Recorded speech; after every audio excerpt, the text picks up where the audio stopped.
रहमानिर्रहीम। तमाम देखने सुनने और जानने वालों को असदुल्लाह का सलाम। उम्मीद करता हूँ कि खैरियत से होंगे।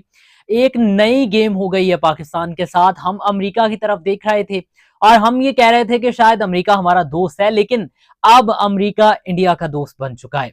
और इसकी डिटेल्स क्या है, और बड़ी खतरनाक डिटेल्स हैं जो कि आपके साथ शेयर करनी है। और उसके अलावा मेरी खबर सच साबित हो गई है।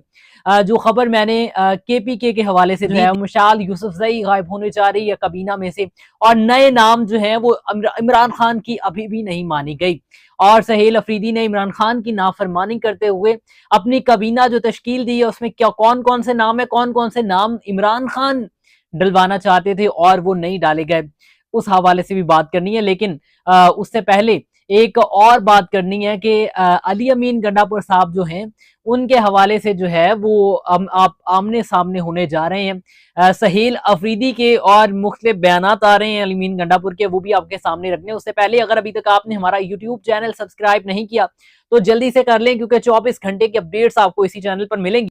अमेरिका और इंडिया के दरमियान ये दफाई मुआहदा हुआ है और इस दफाई मुआहदे में पाकिस्तान को बड़ी गेम पड़ चुकी है। वो अमेरिका जिसमें डोनाल्ड ट्रंप ये कहता था कि मैं जो है वो इसके सीज फायर करवाया, और डोनाल्ड ट्रंप यही कहता था कि 7 जहाज पाकिस्तान ने गिराए इंडिया के, और डोनाल्ड ट्रंप तनकीद करता था इंडिया पे, और उसके बाद हमारे फील्ड मार्शल की और हमारे वजीर आजम पाकिस्तान की तारीफ करता था। लेकिन अब वो इंडिया दफाई मुआहदे में जो है वो अमेरिका और इंडिया आपस में जुड़ चुके हैं, और 10 साल का ये दफाई मुआहदा है जिसमें तमाम चीजें एक्सचेंज भी की जाएंगी। दफाई चीजें जो है वो दफाई हथियार जो है वो भी एक्सचेंज होंगे, ड्रोन्स होंगे, दीगर चीजें जो भी दफाई लिहाज से होंगी। यानी कि अब खिते का तवाजुन बरकरार नहीं रहा। अब चूंकि एक जानिब हमें ये इतलात मिलती है और हमारी पाक फौज के सरबराहान और हमारी पाक फौज के जो ताल्लुकात आमा से ताल्लुक रखने वाले DGISPR हैं, वो आकर ये बताते हैं कि अभी खतरा टला नहीं है और जो इंडिया है वो फिर इस तरह की हरकत कर सकता है। लेकिन हम भरपूर जवाब देने के लिए तैयार है, हमारी पाक फौज भरपूर जवाब देने के लिए तैयार है। लेकिन उसके बावजूद अब जबकि अमेरिका भी उसके साथ दफाई मुआहदा कर चुका है, तो जब ये हमला होगा या अल्लाह ना करे ये जंग छिड़ती है, तो इसमें नुकसान किसका होगा? जाहिर सी बात है कि पाकिस्तान के साथ तो इस वक्त अमेरिका दफाई मुआहदे में नहीं खड़ा, बल्कि वो इंडिया के साथ खड़ा है। और जब इंडिया के साथ मजीद तेजी आएगी, ड्रोन्स में मजीद तेजी आएगी, हथियारों में मजीद तेजी आएगी, जो जहाज है उनमें, तो सोचे कि ये मामला कहां तक जाएंगे। वो डोनाल्ड ट्रंप जो करता कुछ है और बात कुछ करता है, जो अपनी बात का पक्का नहीं है, हमने उस पर एतबार किया और आज उसी ने हमें जो है वो एक बार फिर लात मार के साइड पे कर दिया है। और ये बहुत बड़ा खिते के तवाजुन को इम्बैलेंस करने के लिए जो है वो ये बहुत बड़ा साइन है। और ये अब कौन पूछेगा उससे कि आपने ऐसा क्यों किया, या अब ये मामला जब 10 साल तक आगे बढ़ेंगे तो 10 साल तक वो जैसे हमारे सऊदिया के साथ हैं कि हम पर हमला, सऊदिया पे हमला, और सऊदिया पे हमला, हम पे हमला है। इसी तरह से अब अमेरिका पर हमला इंडिया पर हमला माना जाएगा और इंडिया पर हमला अमेरिका पर हमला माना जाएगा। बाकी आप खुद समझदार हैं, आप खुद जानने वाले हैं। इसके अलावा जो मैंने आपको खबर दी थी पिछले चंद एक वीलॉग्स में कि एक ऐसी हस्ती थी जो कि अली अमीन गंडापुर के साथ थी और उसको कबीना में शामिल नहीं किया जाएगा, वो मेरी खबर सच साबित हुई। रात कबीना फाइनल कर ली गई और उसकी डिटेल्स सामने आ गई। चूंकि वो सहेल अफरीदी साहब ने बता ही दिया था प्रेस कॉन्फ्रेंस में कि मैं जाकर डिटेल्स शेयर कर दूंगा, तो उसमें जो नाम शामिल है वो मैं आपके सामने सबसे पहले रखता हूँ। और इमरान खान ने जो नाम कहे थे वो इसमें शामिल नहीं है, उस पर भी बात करनी है। मीना खान सबसे पहले, अरशद अयूब खान, अमजद अली, उसके बाद आफ्ताब आलम अफरीदी, फजल शकूर खान, और उसके बाद खलीक रहमान, रियाज खान, सैयद फखर जहान, उसके बाद आकिबुल्ला खान, उसके बाद फैसल खान। ये वो नाम है जो कि सहेल अफरीदी की कबीना में शामिल होंगे। लेकिन अब बात यहाँ पे ये करनी है कि इमरान खान ने 2 ऐसे नाम थे जिन पर बहुत जोर डाला कि ये वाले नाम जो है कबीना में शामिल होने चाहिए, जो कि अली अमीन गंडापुर को बारहा बार कहा लेकिन अली अमीन गंडापुर ने वो कबीना में नाम शामिल नहीं किए थे। अब यही बिल्कुल जो है वो सहील अफरीदी ने करके नाफरमानी की है। दो नाम जो थे वो तैमूर झगड़ा और कामरान बंगिश का था, जिस पर ट्वीट्स में भी बार बार इमरान खान के आया कि आपने इन दोनों को कबीना में केपीके में शामिल करना है। लेकिन अब ऐसा क्या मसला हुआ है कि जब के फ्री हैंड दे दिया गया सहील अफरीदी को, उसके बावजूद भी इमरान खान की बात नहीं मानी गई, यानी इमरान खान के फैसले की नाफरमानी की गई। और उसके अलावा एक मैंने आपको बता ही दिया है पहले कि बैरिस्टर सैफ साहब जो है और मिशाल यूसुफ सई साहब जो हैं, इनके हवाले से पहले तो ये कहा जा रहा था कि ये जो है वो इनके लिए कोई ज्यादा मुश्किलात नहीं, हो सकता है ये काबीना में आ जाए, लेकिन मैंने आपको तब भी खबर दी थी कि ये दोनों ही काबीना में नहीं आएंगे। और बिल्कुल वैसा ही हुआ कि इन दोनों को साइडलाइन कर दिया गया और साथ उन दोनों को भी साइडलाइन कर दिया गया जिसके बारे में इमरान खान फैसला दे चुके थे। तो उसके अलावा अब चूंकि अब मैंने आपको बताया कि जितना कुछ भी हो रहा है, जितना कुछ भी हो रहा है उसमें सहील अफरीदी और अली अमीन में मुझे कोई वाज़ेह फर्क नजर नहीं आया, क्योंकि सहील अफरीदी भी वैसे ही मुलाकातों के लिए जा रहे और मुलाकात नहीं होती, अली अमीन भी वैसे ही मुलाकातों के लिए जाते थे, मुलाकात नहीं होती, बल्कि एक हैंड आप ऊपर ही ले लें अली अमीन को, बल्कि उसकी मुलाकात हो भी जाती थी, लेकिन अब इनकी मुलाकात नहीं होती। अब दूसरी जानिब सहील अफरीदी भी वैसे ही बढ़ के मारते हैं जैसे अली अमीन गंडापुर मारते थे, उसके बाद अली अमीन गंडापुर भी वैसी बात से फिर जाते थे कभी कभार, तो यहाँ पर सहील अफरीदी भी वैसे ही है। और उसके बाद अब चूंकि इमरान खान को, जो इमरान खान ने फैसले अली अमीन गंडापुर को करने को कहा था, अली अमीन गंडापुर उसमें डंडी मार गए, तो अब सहील अफरीदी भी उसमें डंडी मार गए, तो यानी कि मामला तो फिर गड़बड़ का शिकार है। अब यहाँ पर क्या सहील अफरीदी और अली अमीन गंडापुर में हम कोई फर्क समझेंगे?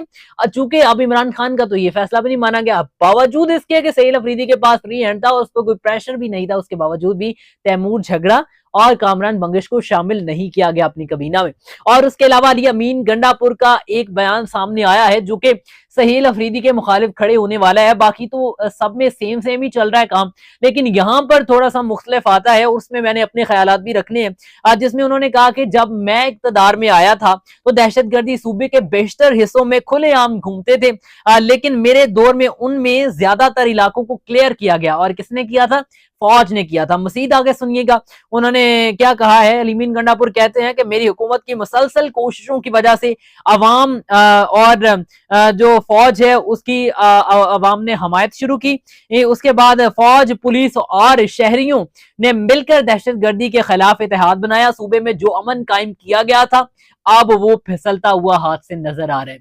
अब यहाँ पर वो कहना ये चाह रहे हैं कि मैंने फौज को ये हैंड दिया था कि आप ऑपरेशंस करें, और आप ऑपरेशंस करेंगे तो ये मामला क्लियर, जारी सी बात है ऑपरेशंस हो रहे थे जिसकी मुखालफत इमरान खान कर रहे थे और अली अमीन गंडापुर उस पर चुप साध के बैठे थे। अब यहाँ पर एक बात मैंने भी ऐड करनी है जो मैं बार बार अपने 12 बार वीलॉग्स में कहता आ रहा हूँ कि वहां के लोग जो हैं उनका मौकफ ये है कि फौज के ऊपर टीटीपी हमले करती है और फौज जो है फिर उसके बाद जवाबी कार्रवाई करती है। अगर फौज बिलफर्ज वहां पे टीटीपी के खिलाफ कार्रवाई नहीं करती तो ये टीटीपी वाले जानबूझ के उन पर हमलावर होते हैं। अब चूंकि जब फौज पे हमलावर होते हैं या जब आम आवाम पे हमलावर होते हैं तो ये लड़ाई अब जंगलों में जाके तो नहीं लड़ी जानी, अब ये लड़ाई अवाम के दौरान लड़ी जाती है और जब वो हमला करने आते हैं तो पाक फौज जवाबी कार्रवाई करती है जिसकी वजह से नुकसान अवाम को होता है।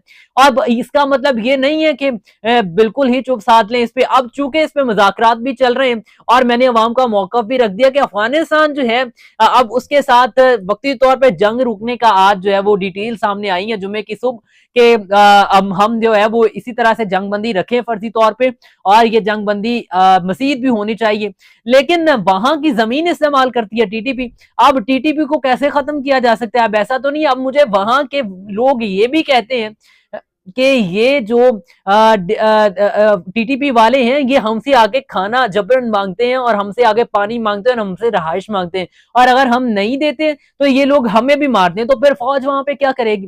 फौज तो जवाबी कार्रवाई करेगी, और जब फौज जवाबी कार्रवाई करेगी तो फिर उस पर आप जो है वो सियासत में लाकर कहते हैं कि अब इस तरह नहीं होगा, अब हम ये मजीद नहीं करने देंगे। तो मैं यहाँ पे यही कहूंगा कि अगर दोनों मुख्तलिफ राय हैं तो आल पार्टीज कॉन्फ्रेंस बैठनी चाहिए, उसमें मुश्तरका फैसला होना चाहिए।